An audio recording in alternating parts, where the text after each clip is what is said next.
Asia cup থেকে ভারত নাম প্রত্যাহার করলে বিশাল অঙ্কের ক্ষতির মুখে পড়বে পাকিস্তান ক্রিকেট বোর্ড। 165 থেকে 220 কোটি রুপি ক্ষতির সম্মুখীন হওয়ার শঙ্কা রয়েছে বলে সংবাদ প্রকাশ করেছে ভারতীয় গণমাধ্যম। শুধু তাই নয়, বিজ্ঞাপন রেভিনিউ, দর্শক খরা থেকে শুরু করে এসিসির কাছ থেকে পাওয়া মিডিয়া রাইটসের 15% অর্থ পাবে না পিসিবি। ভারত পাকিস্তান সংঘাতের জেরে নাজেহাল দুদেশের ক্রিকেট। দুদেশের পাল্টাপাল্টি হামলায় বন্ধ হয়ে যায় আইপিএল ও পিএসএল এর মতো জনপ্রিয় ফ্র্যাঞ্চাইজি লিগ।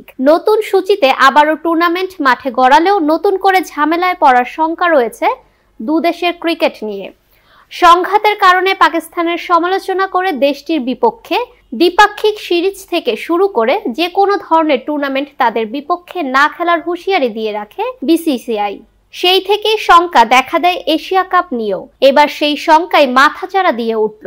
এশিয়া কাপ থেকে নাকি নাম প্রত্যাহার করে নেবে ভারত, এমন গুঞ্জনের কোনো ভিত্তি নেই বলেই ইতিমধ্যেই জানিয়েছে বিসিসিআই। তবে দুদেশের রাজনৈতিক অস্থিরতার জেরে শেষ পর্যন্ত যদিও মোড়ল বোর্ডটি অংশগ্রহণ না করে, সেক্ষেত্রে ক্ষতির সম্মুখীন হবে পাকিস্তান ক্রিকেট বোর্ড।